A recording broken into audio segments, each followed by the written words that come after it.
This explainer is based on Vestibular Migraine, a vestibular physician's deep review of mechanism, diagnosis, and management, published by Australian Dizziness Clinics. Available at australiandizzinessclinics.com. Let's jump right in. Welcome to today's explainer.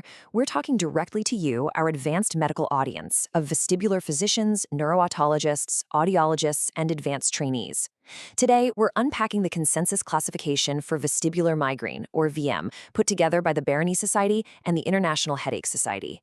This framework, it's absolutely crucial for navigating what we now recognize as the leading central cause of episodic vestibular symptoms in any dedicated dizziness clinic. So here's our roadmap for today's clinical briefing.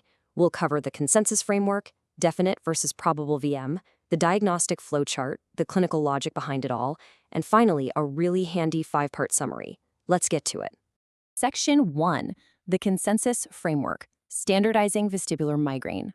Back in 2012 and later updated in 2022, joint criteria were published and officially folded into the 3rd edition of the ICD, that's the International Classification of Headache Disorders.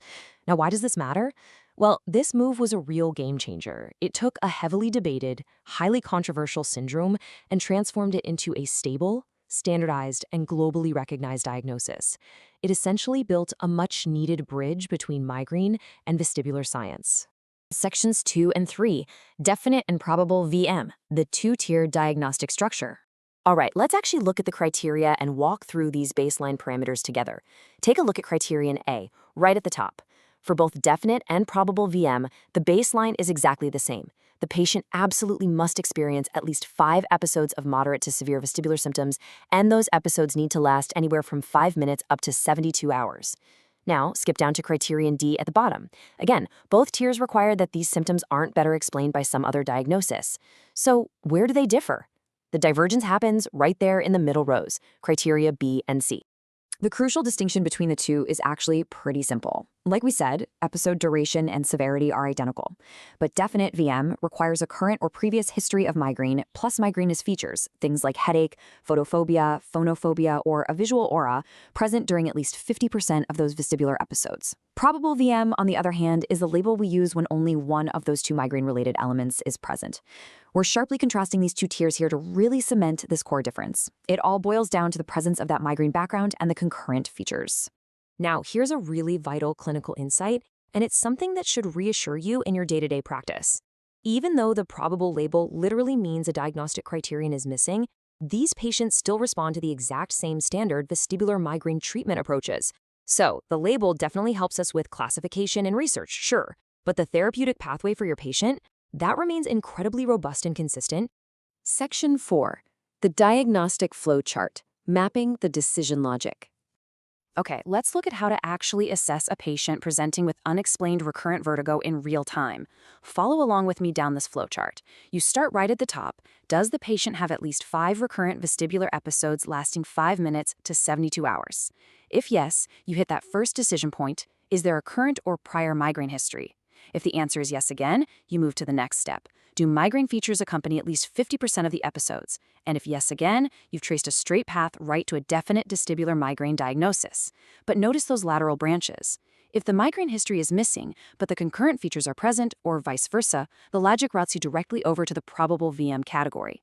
It's a great visual map of how a migraine background and concurrent features act as branching paths to arrive at your final diagnosis. Section 5, clinical logic and limitations, balancing sensitivity against specificity. There is a crucial clinical limitation we need to highlight, and I'll quote straight from the source review here. There is no confirmatory laboratory or imaging test. The diagnosis rests on a history that fits the criteria once competing causes have been excluded.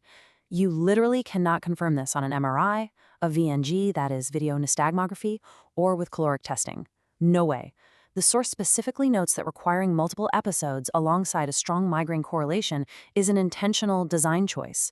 It's meant to carefully balance diagnostic sensitivity against specificity. The symptom pattern itself is your diagnostic key. Section 6, the 5-part summary, the high-yield memory aid. Honestly, if you only take one thing away from this explainer today, make it this 5-part checklist. 1, 5 episodes. 2, 5 minutes to 72 hours. 3, a migraine history. 4, migraine features in half of the episodes. And 5, no better explanation. Knowing this checklist inside and out for your patient workups is absolutely the highest yield clinical pearl we've got. It is, quite simply, the most reliable route to a confident bedside diagnosis. But, all this leaves us with a really provocative thought to close out our clinical briefing. Because vestibular migraine is both the great mimic and the great underdiagnosis. Once that 5-part checklist is met, how do we confidently fulfill that very final step? How do we definitively exclude mimicking conditions like Meniere's disease, especially when the clinical presentation has so many overlapping features?